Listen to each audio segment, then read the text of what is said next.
Code படத்தோட ட்ரெய்லரை ஏகப்பட்ட வாட்டி பார்த்ததுல ஒரு சில விஷயத்தை நான் கெஸ் பண்ணியிருக்கேன். ஸோ கோட் மூவியோட கதை இதுவாக தான் இருக்கும் அப்படின்னு சொல்லி நான் கெஸ் பண்ணியிருக்கேன். மேபி தப்பா கூட போகலாம். ஸோ நீங்களே இது போல நினைச்சீங்களான்னு கடைசியில் பார்த்துட்டு சொல்லுங்க. ஃபர்ஸ்ட் இந்த மூவி ஒரு டைம் பேஸ்ட் மூவியாவே இருக்காதுன்னு நான் நினைக்கிறேன். அதாவது இதுல வர தளபதிலாம் அப்பா மகன் அப்படிங்கிற மாதிரி தான் காமிச்சிருப்பாங்க. ஸோ அது போலயே என்ன நடந்திருக்கும்னா, நம்ம தளபதி சீக்கிரட் ஆபரேஷன் விஷயமா பேங்காக் வரையும் அவர் ஃபேமிலியோட போகும்போது அப்ப ஏதாவது அசம்பாவியம் நடந்திருக்கணும். அதுலயும் நம்ம ஸ்னேகா இறந்துருக்கலாம். அது போல நடந்தவொடனே அந்த ஸ்குவாடை விட்டு வெளில வந்துடுறாரு.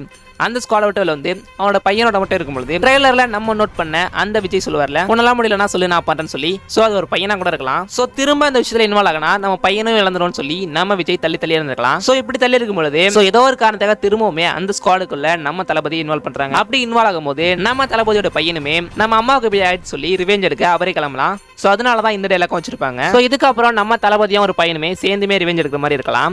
சோ இன்னுமே நிறைய விஷயம் இருக்கு. சோ அதெல்லாம் லாங் வீடியோல போடுறேன். அப்படி போட்டிருந்தா அந்த வீடியோ கீழே பின் பண்றேன். இந்த வீடியோ பிடிச்சிருந்தா மறக்காம சேனல் சப்ஸ்கிரைப் பண்ணிக்கோங்க.